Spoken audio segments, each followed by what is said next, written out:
Oke, Assalamualaikum warahmatullahi wabarakatuh.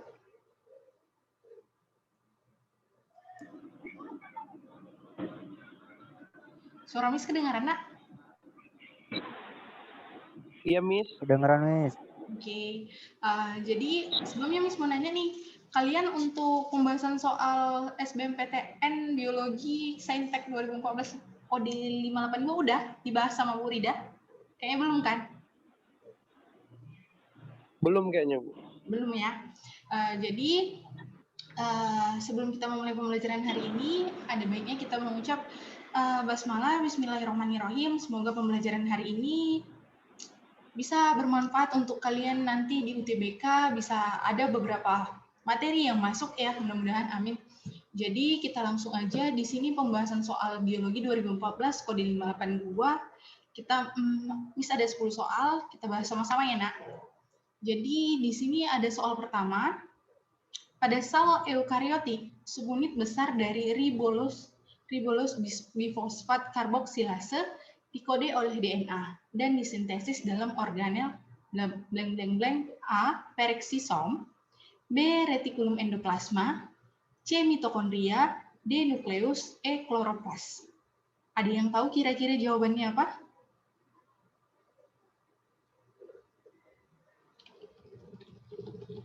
Ada? Enggak, Bu. Hah? Langsung kita bahas saja. Sebelumnya Iya, Bu. kalian partisipannya ini ada berapa? Ada 10 ya, sama Miss berarti sekitar 8 orang ya. Oke, jadi kita bahas ya langsung.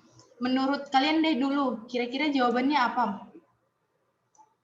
Kalau misalnya Miss suruh nih kalian nebak yang paling mendekatin, jawabannya apa? Ada yang tahu?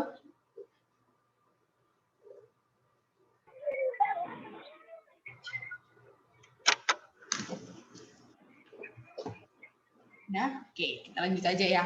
Jadi, sebelumnya, di sini kata kuncinya ada di subunit besar dari ribulus bifosfat karboksilase. Jadi, kalau dari karboksilase, kalau ada kata ase di belakang, itu menunjukkan kata enzim ya, Nak. Berarti dia suatu senyawa, satu molekul enzim gitu ya. Jadi, ribulus bifosfat karboksilase ini berfungsi dalam fiksasi dalam proses fiksasi oksigen. Nah, fiksasi oksigen maupun karbon dioksida nantinya. Nah, biasanya di respirasi anaerob, di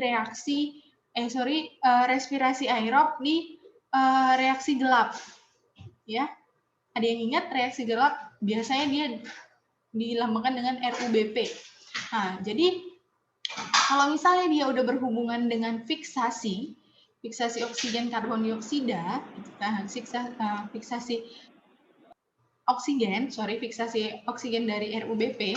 Nah, dia biasanya kalau ada proses fiksasi ini, fotosintesis, dia akan berlangsung di kira-kira organel apa sih yang akan kloroplas, betul ya? Kloroplas. Nah, sedangkan beberapa organel lain ini emangnya fungsinya apa? Ada yang tahu? Peroksisom itu fungsinya kira-kira apa? Oke, peroksisom enggak ya. Peroksisom lebih ke arah pemecahan asam lemak. Retikulum endoplasma, transportasi zat. Mitokondria, dia penghasilan energi. Sedangkan nukleus, dia lebih ke arah kemana nih? Kalau nukleus? Mengendalikan? Pengendali sel, Bu. Aktivitas sel ya. Oke, jadi jawaban yang paling tepat itu di kloroplas ya. Nah. Oke, kita lanjut. Sebentar. Oke, nomor 2. Pernyataan yang tepat terkait pembentukan silam dan floem sekunder pada batang adalah A. Tidak dipengaruhi musim, B. Terjadi pada tumbuhan monokotil, C. Arah pertumbuhan silam keluar, floem ke dalam, D. Berasal dari jaringan peristikel, E. Menyebabkan terbentuknya lingkaran tahun. Ada yang tahu? Jawabannya? Jawabannya E. Menyebabkan terbentuknya lingkaran tahun. Oke, jadi jawaban Syahrul benar ya. Nah, kalau kalian masih ingat, ini ada kita bahas di 2 minggu yang lalu nih. Nah, bahas mengenai lingkaran tahun atau pertumbuhan sekunder. Nah, jadi kalau misalnya dibilang pertumbuhan sekunder, nah, ya kan, pertama kan ada silem primer dan floem sekunder. Di mana nanti silem primer dan silem sekunder ini akan mengalami pertumbuhan. Nah, pertumbuhan sekunder yang yang dia berasal dari aktivitas kambium vaskular, bukan jaringan perisikal, ya. Kambium vaskular. Nanti kalau dia ke arah, lihat ya, yang ini, kenapa yang C salah, arah pertumbuhan silem keluar, sebab arah pertumbuhan silem itu ke dalam, dia bagian paling dalam nih silem. Sedangkan floem, dia arah pertumbuhannya ke luar. Nah, terus kita lihat lagi yang mana yang salah, terjadi pada tumbuhan monokotil. Enggak ya, jadi pada tumbuhan monokotil itu tidak ada proses pembentukan silem dan floem sekunder yang jadi proses pembentukan silem dan floem sekunder hanya terjadi pada tumbuhan dikotil karena tumbuhan dikotil memiliki kambium, yaitu bagian kambium vaskular yang memungkinkan terjadinya proses pertumbuhan sekunder, pembentukan silem sekunder dan floem sekunder. Ya, yang A tidak dipengaruhi musim. Nah, kalau kalian masih ingat nih, jadi ada lingkaran tahun yang terlihat jelas, ada yang sangat tipis, yang besar-besar jaraknya. Jadi kalau dia semakin semakin jauh ininya jaraknya, berarti itu pada musim hujan. Kalau dia tipis nih, yang warna gelap, ini pada musim kering karena intensitas atau curah hujannya itu sedikit. Jadi silem yang terbentuk itu, ini bentukan silem ya nak. Jadi silem yang terbentuk, silem sekunder yang terbentuk itu hanya tipis gitu garisnya, ya. Itu ya. Jadi jawaban yang paling tepat yang E, menyebabkan terbentuknya lingkaran tahun, ya. Oke. Oke, Bu. Yang nomor 3, suatu kelompok alga memiliki ciri hidup soliter, hidup di air tawar atau laut, mempunyai klorofil A dan C, karoten, xanthofil, picosantin, dan bereproduksi aseksual dengan membentuk zoospor. Alga tersebut termasuk ke dalam kelompok Chlorophyta, Bu. Oke. Ada jawaban lain?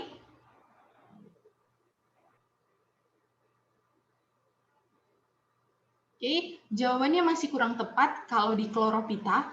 Perhatikan nih, kalau dia Chlorophyta, berarti kan kloro, artinya hijau kan, biasanya mengandung klorofil. Rata-rata mereka punya klorofil. Nah, tapi ada yang klorofil A saja, atau klorofil A dan C, atau klorofil A dan B. Satu-satunya kelompok alga yang memiliki klorofil A dan B itu hanya Chlorophyta, sehingga dia dapat menghasilkan warna alga kehijauan. Jadi yang B bukannya. Nah, oke, ya. Klorofil A dan B, sedangkan jawabannya itu nanti yang ini ya, nak, Chrysophyta, xanthophyll. Chrysophyta ada yang tahu nggak alga berwarna apa? Alga pirang, Bu. Pirang. Ibu baru tahu istilah pirang. Alga emas ya, berwarna emas. Oke. Oh, iya. Pirang. Oke. Nah, jadi kalau dia Rhodophyta, dia nanti yang punya pigmen phycoerythrin.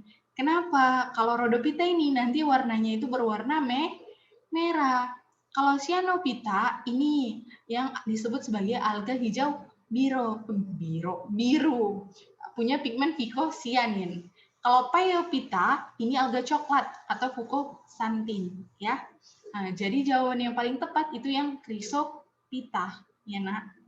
Jadi ingat aja, kalau dia yang cara ngingatnya sih Cyanophyta phycocyanin, gitu ya. Phaeophyta fuco, cyano, phyco, pheo, fuco, rhodo, phyco.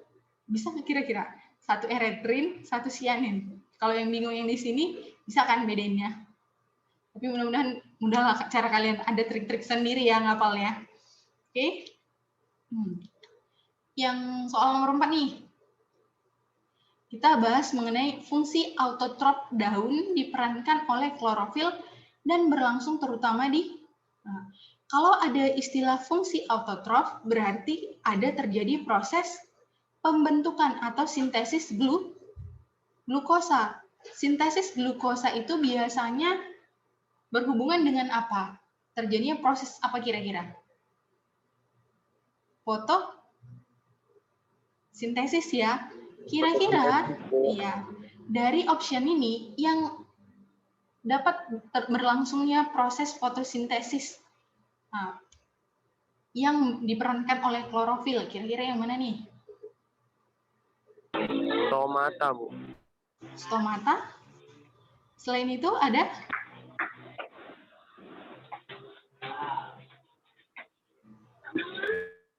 Oke. Jadi kita cek ya.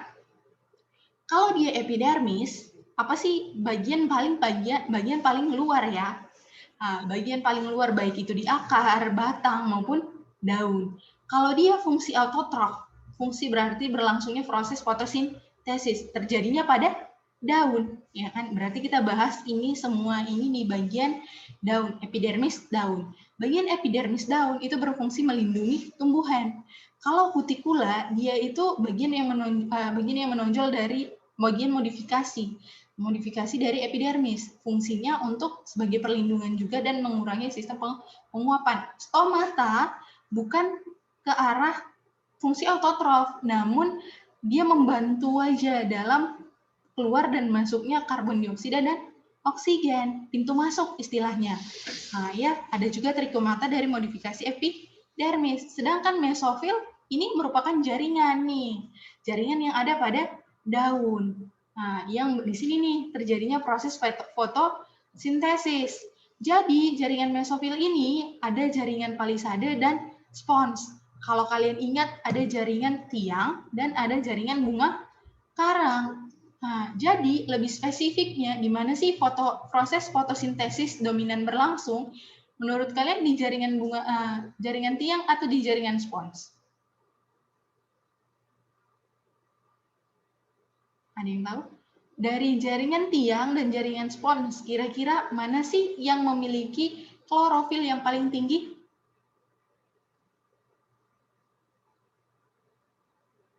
Ada yang tahu?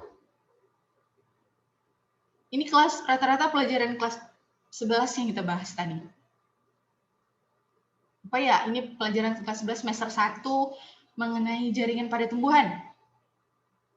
Nah, jadi kalau misalnya ini palisade, ini merupakan daerah yang dominan terjadi, yang daerah paling dominan ada klorofilnya. Nah, disinilah terjadinya proses fotosintesis paling dominan. Jadi, Bu, kalau di spons atau di bunga karang tidak terjadi proses fotosintesis. Terjadi, namun jumlahnya itu sangat sedikit. Yang paling besar itu di jaringan palisade atau jaringan tiang, ya. Oke. Ini nih soal kelas 12. Berikut ini merupakan proses pengubahan glukosa menjadi karbon dioksida dan air. Adalah A. Glikolisis, B. Oksidasi pirufat, C. Dekarboksilasi reduktif, D. Siklus Krebs, E. Transport elektron. Nah, ini tambahin kecuali ya. Kecuali. Kira-kira jawabannya yang mana? Ini dipelajari di kelas 12. Belum lama loh. Baru 2 bulan yang lalu mungkin dipelajari. Jawabannya kira-kira apa? Kecuali. Anda? Oke, kita langsung aja ya. Jadi, kalau misalnya ada istilah proses pengubahan glukosa menjadi CO2 dan H2O, berarti di sini proses anabolisme atau katabolisme? Mana ya, Bu? pengubahan glukosa menjadi CO2 dan H2O. Kalau anabolisme, pembentukan. Kalau katabolisme, pemecahan atau pengubahan. Berarti ini kata bolisme ya, Nak. Ya. Jadi dia sederhananya, kalau anabolisme, dia menghasilkan glukosa. Kalau katabolisme, dia memecah glukosa menjadi CO2 dan H2O. Gitu ya. Oke. Paham kira-kira? Jadi, nah, dalam prosesnya ini, kita ambil contohnya ini, karena dia ada pengumpulan glukosa, kita buat di respirasi aerob. Respirasi aerob, nah, respirasi aerob yang di katabolismenya, yang proses katabolisme. Nah, kalau kalian ingat ada istilahnya glikolisis, dan dekarboksilasi oksidatif, siklus Krebs, dan transport elektron. Dari keempat fase ini nanti akan menghasilkan ATP, ya kan? Masih ingat nggak? Proses metabolisme. Ya, dibuka aja nanti di bagian metabolisme. Jadi, glikolisis ada tahapannya. Oksidasi pirufat. Jadi, setelah tahap glikolisis nanti, ada dia reaksi antara glikolisis dan siklus Krebs untuk memecah asam pirufat nih, yaitu oksidasi pirufat. Berarti glikolisis benar, oksidasi pirufat benar. Terus ada lagi nih lanjutannya, dekarboksilasi oksidatif. Oksidatif ya, Nak, bukan reduktif. Berarti yang ini sah. Nah, berarti jawabannya yang C. Siklus Krebs ada, transport elektron ada tahapannya, ya. Jadi jawabannya yang ini C ya. Kalau yang nomor 6, soal kelas 10 nih. Takson terendah yang menempatkan orangutan dan manusia dalam kedudukan yang sama adalah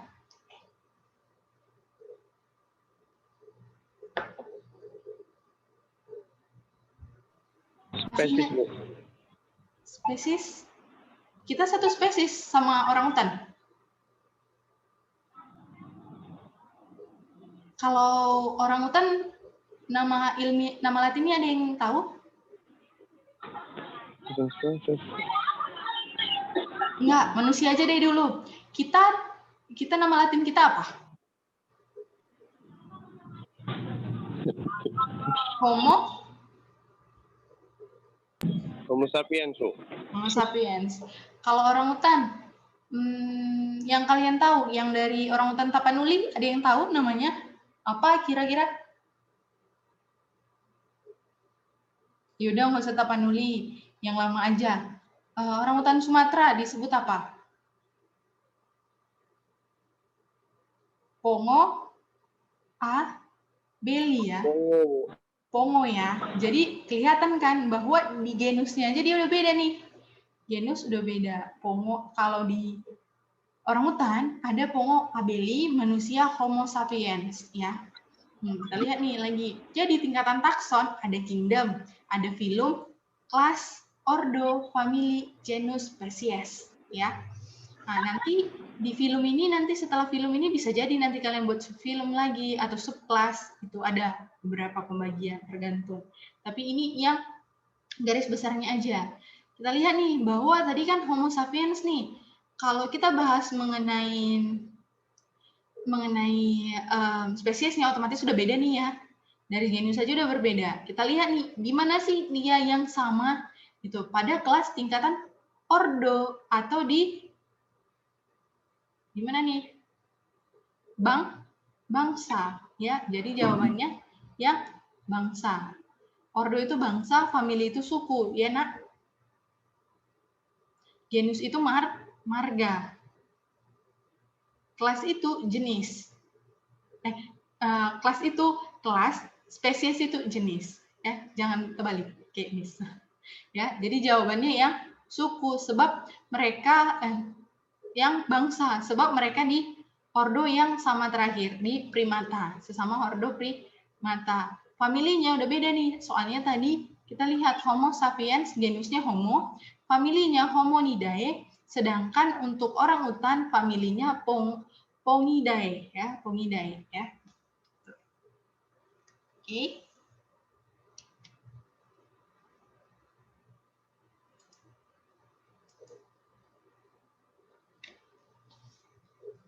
Kita lanjut ke soal nomor 7. Jaringan akar yang berkembang dari protoderma adalah? Ada yang tahu jawabannya?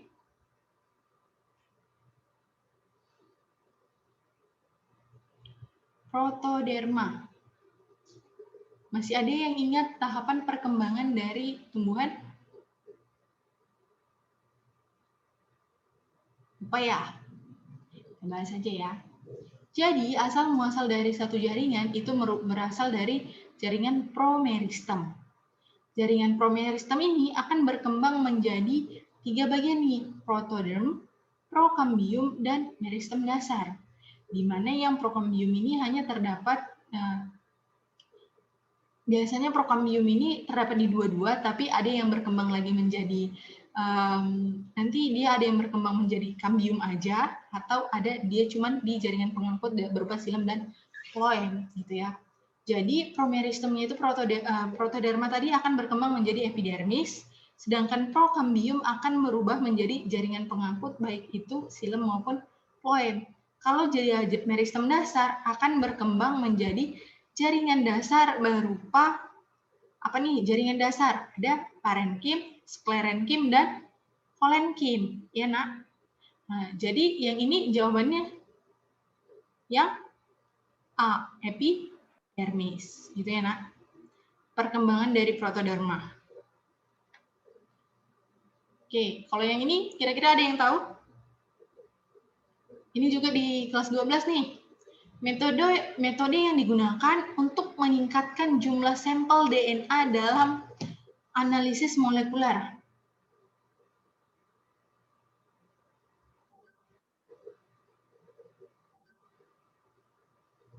Ada yang tahu?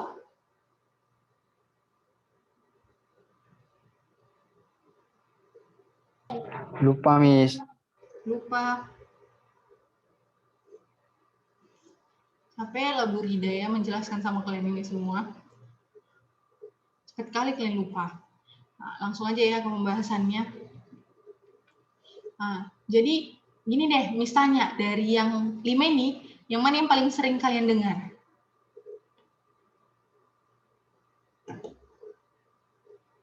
Selama masa COVID ini ada nggak tes yang digunakan untuk melihat seseorang itu terindikasi virus COVID-19 atau tidak?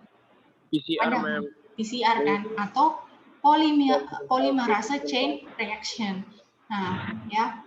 Jadi jawaban yang ini, jawaban untuk meningkatkan jumlah sampel DNA dalam analisis molekuler, jawabannya yang D. Kenapa, Miss? Sebab polymerase chain reaction ini dia nanti memperbanyak jumlah DNA dengan cara meningkatkan jumlahnya. Nah, jadi dengan adanya peningkatan jumlah sel ini bisa dilakukan satu proses percobaan melihat yang mana nih ada yang aktif, yang mana organisme yang dapat aktif. Setelah banyak nih DNA-nya, itulah yang dilakukan satu jadi bahan percobaan medianya gitu ya. Nah, kalau dia sequencing, kita mulai dari atas, menentukan urutan basa nukleotida, yang ini sequencing. Ya, jadi diambil ini beberapa DNA-nya sehingga nanti akan dipisah baru ditaruh di media palet. Sedangkan elektropolisis dia memisahkan molekul bermuatan. Caranya itu dengan bantuan energi listrik, ya. Oke.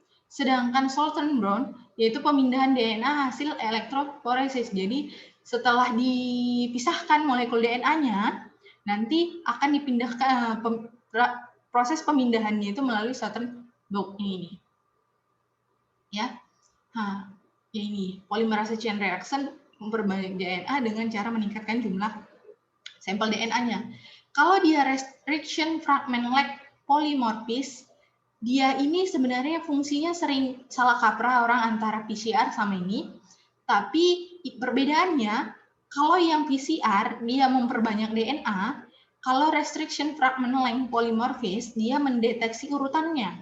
Nah, dan juga kalau yang ini mendeteksi urutan DNA-nya dengan bantuan enzim restriction, sedangkan kalau yang ini nanti dengan bantuan enzim polimerase, gitu ya bedanya.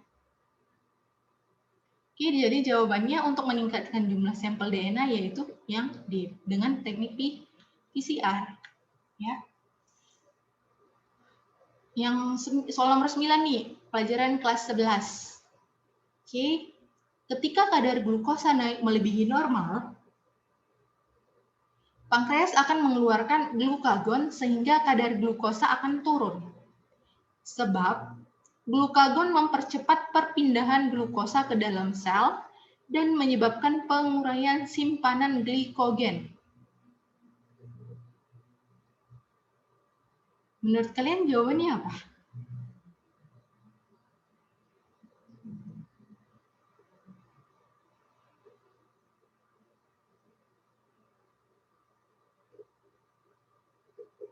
Ada yang tahu? Oke, lihat ya.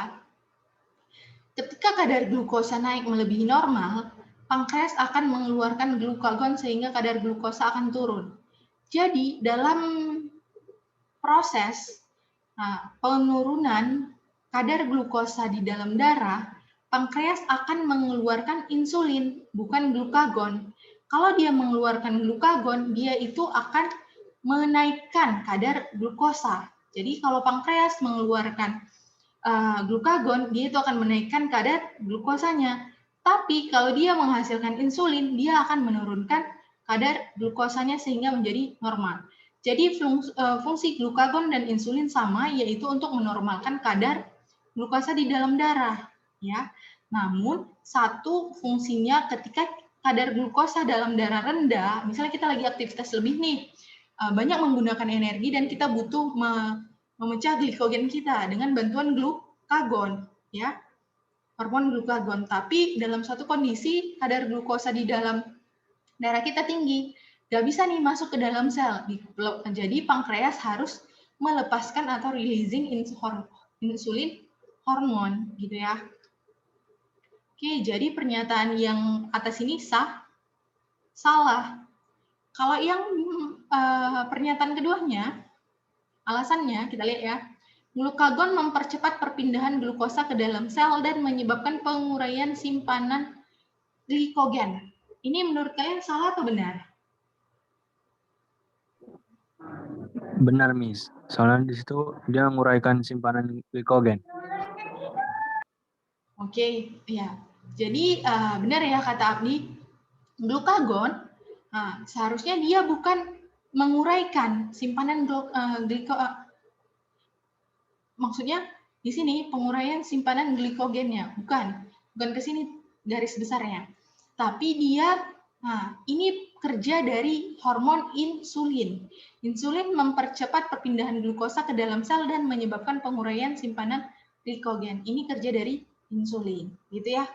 Nah, jadi kalau misalnya pernyataan salah, alasannya salah, menurut kalian yang ini sebelum kita tahu sebab akibatnya, menurut kalian ini berhubungan tidak?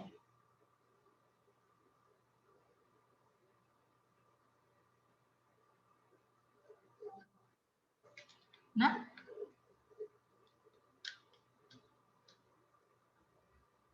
berhubungan? Iya ya. Tapi jawabannya pernyataan benar dan alasan jawaban yang benar itu ini, pernyataan salah dan alasan salah yang tidak berhubungan juga. Nah, seharusnya berhubungan tapi ini salah ya. Jawabannya yang E. Soal nomor 10. Pada proses fermentasi dan respirasi anaerob, sel dapat menghasilkan ATP, sebab pada proses fermentasi dan respirasi anaerob, sel tidak menggunakan oksigen. Kira-kira jawabannya yang mana, Nak?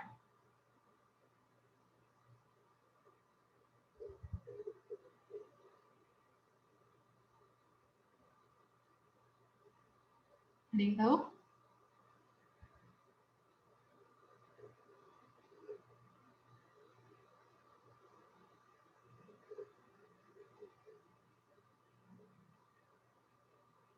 Jawabannya yang B ya. Kenapa, Miss? Sebab kalau dia proses fermentasi itu berlangsung pada proses respirasi anaerob, di mana di mana proses respirasi anaerob ini tetap dapat menghasilkan ATP, cuman jumlahnya lebih sedikit kalau dibandingkan dengan respirasi aerob, ya. Nah, terus kenapa yang kedua, alasannya kenapa benar, Miss? Nah, pada proses fermentasi dan respirasi aerob, sel tidak menggunakan oksigen, benar ya? Sebab proses anaerob tanpa oksigen, ya, tidak menggunakan oksigen. Nah, proses fermentasi itu berlangsung dengan tidak adanya oksigen. Namun pernyataannya dengan alasannya tidak memiliki tidak menunjukkan hubungan sebab akibat. Jadi jawabannya yang B. Oke. Kira-kira sejauh ini ada pertanyaan?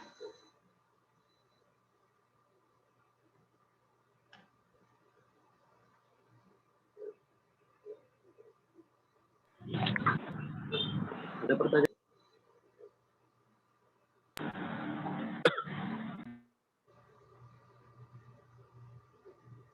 Ada? Nanti untuk PPT-nya akan Miss upload juga? Nggak ada ya? Jadi nanti pertanyaannya, PPT-nya akan Miss upload ke psikologi juga untuk pembahasan senam PTN 2014-nya. Ya, jadi sekian pertemuan kita hari ini. Ibu ucapkan alhamdulillah. Mari kita sama-sama mengucapkan alhamdulillah. Semoga pembelajaran hari ini dapat bermanfaat dan kalian bisa sehat dan mengerjakan UTBK-nya dengan baik, ya. Assalamualaikum warahmatullahi wabarakatuh. Waalaikumsalam warahmatullahi wabarakatuh.